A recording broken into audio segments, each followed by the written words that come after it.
Assalamu alaikum dear students. Class 3rd, chapter number 4, SST.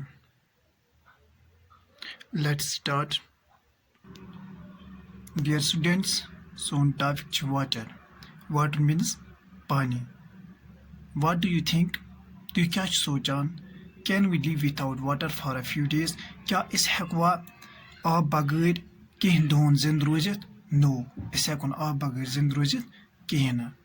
We cannot live without water.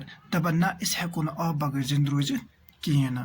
It's must not only for humans. ये छिन सिर्फ इंसान खतर जरूरी कहीं ना and plants बे कुलिन खतर but also for animals. बे बाकी यम ती जानवर छ तमन खतर छ water वारिया जरूरी. In fact, it's a must for all living things. तमाम यम ती जानदार छ तमन खतर छ water वारिया जरूरी. गो अगर water आसि नहीं कहीं ना इस हेकुन जिंद रोजित कहीं ना. We are very lucky that nature has gifted us the most remarkable thing called water. It's very खुश किस्मत कि nature युस कुदरतन च अस तोहफस मज दियुतमुत अख शानदार अख चीज अख हाँ या अथ क्या छ वनान water. It's one of the most important things needed for survival of living things. तब यह अख वारिया अख जरूरी चीज अख हर कोई जानदारस खतर किम खतर जिंद रोजन खतर. गो अगर वाटर आसि कहीं ना इस हेकुन जिंद रोजित कहीं ना कह थी जानदार हेकन वाटर बगैर जिंद रोजित कहीं ना. Let's see how a plant reacts without water. तब चलो हम देखते हैं कि प्लांट क्या कर रिएक्ट अगर ना अत इस आब त्रावो कहीं ना अगर इस अत वाटर त्रावो कहीं ना. Take a healthy potted plant दब अख पॉटेड प्लांट अख आनो इस. Let's see how a plant reacts without water. दबा चलो हम देखते हैं कि अगर इस प्लांट आनो ये क्या कर रिएक्ट अगर इस आब त्रावो कहीं ना. टेक हेल्दी पॉटेड प्लांट अख हेल्दी पॉटेड प्लांट आनो इस. पॉटेड प्लांट मीनस कि युस तम पॉट्स वाट्स मज इस प्लांट त्रावान हाँ युति आनो इस and keep it in the sun पत त्रावन इस कथस मज यत ताफ आस थो तयार अत त्रावन इस मगर आब कहीं ना. Do not water it for a couple of days. दबा इस त्रावन अत कैंचन दोहन आब कहीं ना. सीधा चेंजेस ना दबा ती वुच अत में चेंजेस कम एन अगर इस आब त्राव अत कहीं. Lack of water causes the plant to wither away and die. युस ने इस आब त्राव अत कहीं ना. Lack of it water means water की कमी से क्या गस कि युस ये प्लांट छ गस डाई या सो हक. We need water not merely for drinking but for cooking, bathing, cleaning, irrigation of plants and for various other day-to-day chores too. दबा अच्छ वाटर सिर्फ ड्रिंकिंग खतर चन खतर छन अस जरूरत लगाने कहीं ना बल्कि कुकिंग खतर कह चीज पकाने के लिए हाँ रन वन खतर या बाथिंग स्नान करने खतर ती क्लीनिंग साफ करने खतर ती या प्लांट्स वलांट्स इस क्या त्रावा वाटर तिम खतर या बाकी एक्टिविटी करा तिम खतर ती वाटर लगा वारिया जरूरी. Some aquatic animals like fish, frogs, tortoises, extra aquatic animals gi tam yam kait asan rozan abas maz. Yet fish ch frog ch tortoise ch farmers need water to grow crops. दबा यम farmer जिम्मेदार छ आसान अमन ति छ लगा water किम खतर जरूरत पन युस फसल वसल छ ये ग्रो करने खतर. Plants need water to make food. कुल ति छ वाटर करा किम खतर यूज फूड तैयार करने खतर. Animals also need water to drink and bath. यम ते एनिमल्स आसान जानवर तो अम छ अख चन खतर वाटर करान यूज चन खतर छ अख जरूरत आसान बे बाथ पानस नहाने के लिए भी थोड़ा याद है. Water is use to generate hydro electricity. बे वाटर सहित हेका जनरेट कर तैयार कर electricity. Water is also use to put out a fire. अगर कुछ जाए ना लाइक तो सत कर खतर तस वाटर लगा जरूरत. गो वाटर वारियन चीजन लगा जरूरत ये पट वाटर लगान इलेक्ट्रिसिटी जनरेट करने खतर ती जरूरत तो वाटर ड्रिंकिंग खतर ती यूज करान या कुकिंग खतर यूज करान. गो हर कुछ चीज खतर हेका वाटर कर use. Write the names of the following activities for which we use water. दबा ती लिखित तमन कामन हुंद नाव यमन खतर water. Dear students, so no topic sources of water यानी कि वाटर जरिए मतलब कि कमो पे वाटर करान हासिल. It's well known fact that water covers about 3/4 part of the earth. यह सारी जानान कि वाटर यह कवर करान 3/4 पार्ट ऑफ द अर्थ यानी कि 71% अर्थ सरफेस यह वाटर करान कवर. We get water from different sources. अच्छे मुख्तलिफ किस्म के सोर्सेज यमन पे वाटर करान हासिल. गो मुख्तलिफ किस्म जरिए ये पे rain oceans rivers seas lakes ponds wells extra और द मेन सोर्स ऑफ गो कि बारिश यानी कि रूद ये पेवान या ओशनस या रिवर्स दरिया वरिया सीज समंदर वमंदर गो अमन पे करान वाटर हासिल. Water is taken from big lakes or rivers and then purified into purification plants. तब water is कत पे आनान from big lakes rivers पे इस आनान दरियाबो पे water थो याद and then purified पच इस करान साफ ये purify करा कमन मज in purification plants गो हम purification plants आसान अमन मज करान वाटर करान प्यूरिफाई यानी कि यम अत हार्मफुल सब्सटेंस तम रिमूव करान आफ्टर प्यूरिफिकेशन ये पे प्यूरिफिकेशन करान साफ करान it store it in big tanks ये करान स्टोर बड़न बड़न टैंक्सन मज गो बज टैंक यम तमन मज पे करान साफ आब स्टोर जमा करान फ्राम दीज टैंक्स पे क्या टैंक्यों पे water supply to us through pipelines पे पाइप लाइन जरिए सप्लाई करान. Identify the pictures and write the names of sources of water. यम pictures करो identify यम पछाओ तो तम पे लिखो names of sources of water. गो यम वाटर यम सोर्सेस मुख्तलिफ किस्म जरिए यमन पे वाटर हासिल करान तमन हुंद नाव. सोन नो टॉपिक यथ नाव वाटर साइकिल. गो ये वाटर साइकिल यह पर असल पे गो क्या. The water of ponds, rivers, lakes and seas gets very hot by the rays of the sun and changes into water vapors. Daba use water ponds man bad झील we'll या rivers बड़ दरियावन मज या लेक्स वेक्स मज या बड़ समंदर मज वाटर दबा यह गसान गरम क्या गरम कम सत युथ सन रेज ये सन आफ्ताब रेज पेवान अत पे and change into water vapours यह क्या यह वाटर कत मज चेंज गसान वाटर वेपरस मज. गो ये आफ्ताब रेज पेवान अमन आब ये वाटरस पे पेवान गो समंदरस पेवान उस वाटर हार्ड गसान तो तम पे क्या बनान यह क्या कन्वर्ट कत मज यह वाटर वेपर्स मज. Water vapour then moves up दपा वाटर वेपर पे हूर खसान it changes into teeny water droplets after cooling down. दबा युति तम पे क्या चेंजेस गसान teeny water droplets लकट अत आब फेरी बनान after cooling down ये क्या गसान ठंड. The process of change of water into water vapor is known as evaporation. So process Yama change गसान water कत मज वाटर वेपरस मज तो अत वन एवापरेशन. गो एवापरेशन गई प्रोसेस यथ मज क्या गसान वाटर यह गसान चेंज वाटर वेपरस मज. गो ये वाटर गसान वाटर वेपरस मज चेंज अत प्रोसेस वन एवापरेशन. वाय समझ एवापरेशन क्या गई पत गो the transformation of vapors into liquid is known as condensation.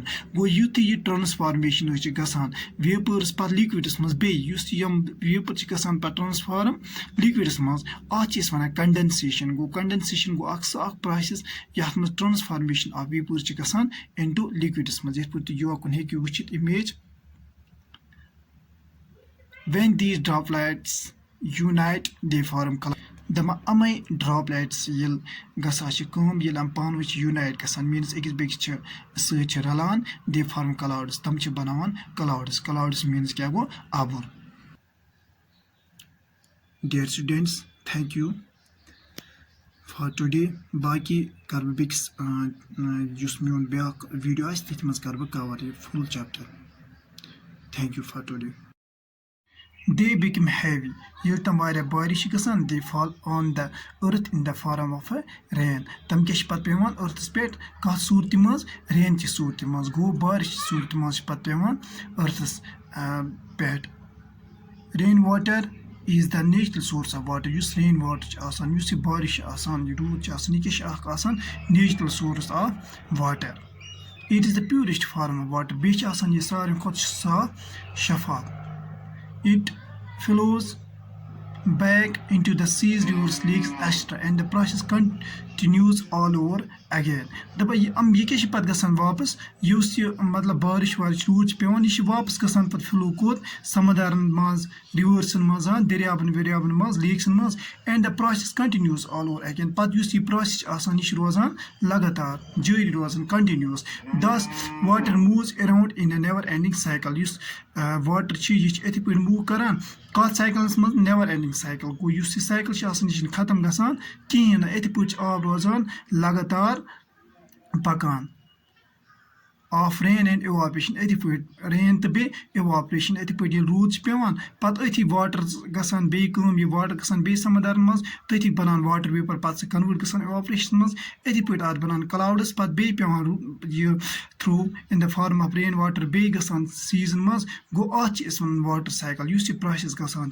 Sir वन वाटर साइकिल पत गो some of the rain water is being absorbed by the earth मगर कह युस रूद आसान अत अर्थ करान पानस अंदर एब्जॉर्व गोज अंडरग्राउंड यह गसान पत ग्राउंड मतलब कि जमीनस अंदर we take out underground water मगर इस कित पे पत अंडरग्राउंड जमीनस मज वाटर आसान गोमुत यह कित नेबर हेकान कड़ित through hand pumps hand pump जरिए हेकान यह कड़ित या ट्यूबवेल जरिए we use this water in drinking irrigation and various other purposes पत यह वाटर हेकान यूज कर कम खतर ड्रिंकिंग विकिंग खतर चनवन खतर इरीगेशन खतर ये पे प्लांट्स व्लांट्स या क्रॉप्स वाप्स तम इरीगेट करान हाँ पानी वानी त्रान या कम यम तम आब सकान पत कर तम पे सोन नोट टॉपिक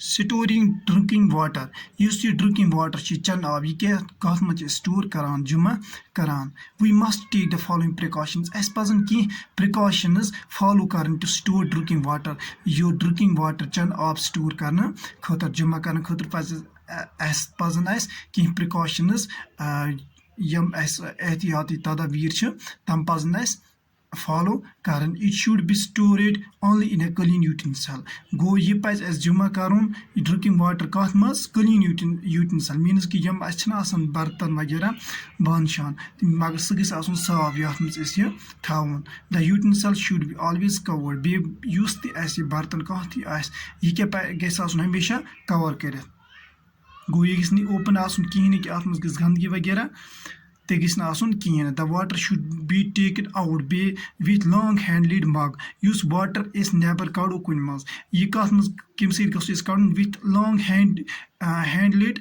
मग मग मीनस जग वग मगर अत क्या हैंडल मतलब जीट या थप करो गो अथ मतलब कुन मज त्रावन कहें इथे पे कड़ो वाटर नेबर ना ना ना बल्कि तम खतर मग ये लॉन्ग हैंडल गई do not use hands to touch the water अस पज आबस टच कर पन्नों अथो सहें मीनस कि यम सन अथ गि वाटर गसन टच कहें at places where tap water is not available the available water should be boiled before drinking दपा तमन जायन ये टैप वाटर अवेलेबल कहें मतलब कि यम नलक वलक वगैरह ये सह वाटर अवेलेबल कहें तत क्या गस the available water should be boiled before drinking सह वो मौजूद वाटर आस सह पज अस बॉयल कर गोड पज अस बॉयल कर तम पत पज अस चोन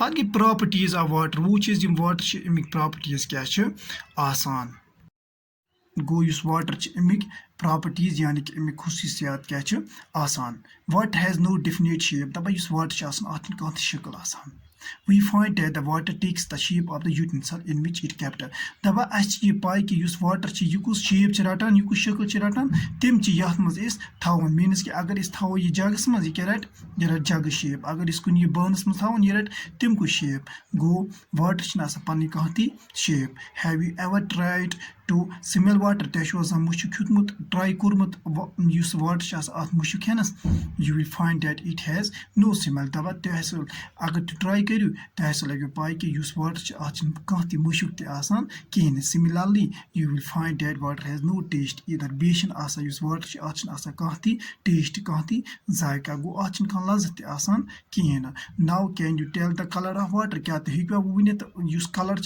तेल आबुक सह क्या no you can not because It does not have any color. Water is colorless. Yus water छ आछ न कांति color आसान ये छ आसान colorless यानी कि आछ न का color ते आसान किहेन गो आछ न आसान का taste न छ आसान का color तो न छ आत का कि मुशुक एवान No topic यस होन छ आछ ना water pollution.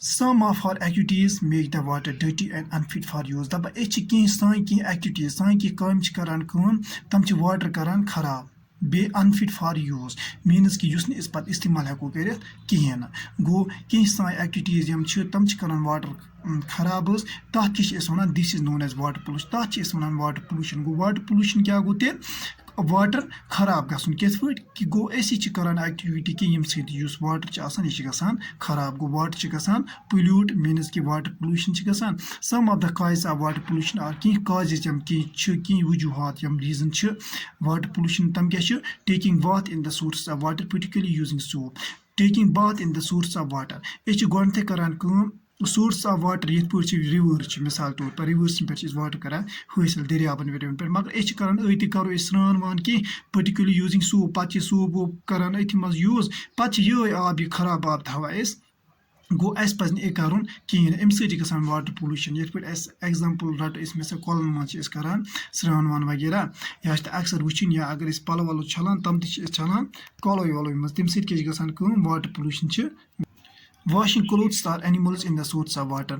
Be palo walo is chalan ya animals is chalan. Öthi maz amna colon वगैरह मज तम सत गसान water खराब. Chemical wastes drained by factories into rivers. Be chemical waste छ नेरान factory मज तम ति छ करान काम तम ति छ छकान am rivers मज तम सत गसान यु सोन water छ आसान गसान खराब water pollution छ गसान disposing untreated household waste water into the sources of water. Be किस करान काम युस एस गार्डन मज आसान कि खराब वराब गुमुत कां चीज तुलान तो छकान अमन दरियाबन मज कॉलन मज तम सोन वाटर गसान खराब rivers are one of the main source of drinking water यूस रिवर आसान ये आसान अख main source of drinking water को ये अख मेन जरिया आसान आब कम खतर ड्रिंकिंग वाटर खतर चन खतर गो रिवर दरियाबन आब यह ज्यादा पन यूज करान चन खतर मुख्तलिफ सिटीन मज गसान यह ज्यादा पन यूज कम खतर चन खतर the polluted water of the factories flows in the rivers makes thousand of people sick every year युस यह खराब आब गसान the polluted water of the factories दपा युस यह खराब आब आसान फैक्ट्रियों पे फ्लोज इनटू द रिवर्स यह कपर गसान फ्लो पे अमन रिवर्स मेक्स तम पे करान मुख्तलिफ मतलब सासन मज लूकन पावान बेमार गो ये आब छुन खराब वराब कर तो अमिस सत गसान सास बदी लुक गसान बेमार गो यम सत आव अस समझ कि युस ये पोल्यूटेड वाटर आसान खराब आब यह पावान वारियान बेमार क्योंकि अस पोर युस पोल्यूटेड वाटर खराब वाटर आसान फैक्ट्रियन पे युस फ्लो करान कमन मज अमन रिवर्सन मज अम सत गसान सास बदी लुक बेमार गसान हर कुन worry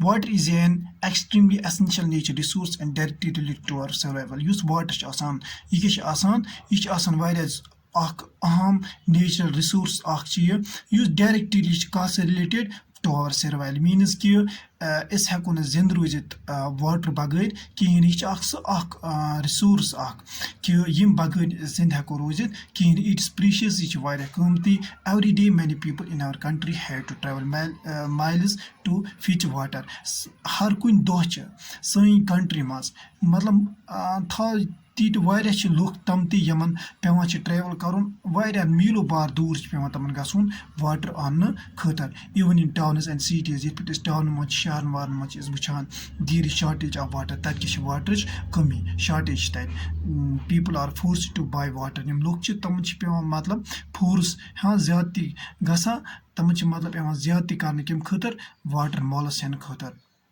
so we should never waste it अस पे यह जहाँ खराब करुन बट प्रिजर्व इट अस पे वाटर यह पे बचावन तो अस पे वाटर पोल्यूट करुन कहें अस पे वाटर खराब करुन कहें अस पे वाटर अमिस पे कदर करें गो यह चैप्टर ये मज रिगार्डिंग वाटर कि यह वाटर क्या ये पे अहम टॉपिक अम सत लगान पाई कि अस पे हमेशा वाटर बचाउन कि यम सत लोग यीत पाई कि यम लुक सिटियन मज रोजान अमन कोता मुश्किलात गसान कम खतर वाटर खतर अमन पेवान मील बाद दूर गसुन वाटर आन खतर यह आब आन खतर लेकिन अस वनस अल्लाह ताला यह रिसोर्स दितमुत तो अस पे हमेशा अमिच कदर करें यह क्लास थर्डस चैप्टर नंबर 4 यह कंप्लीट चैप्टर तो यम पत कुन क्वेश्चन वोश्चन तम कर पाने Thank you all.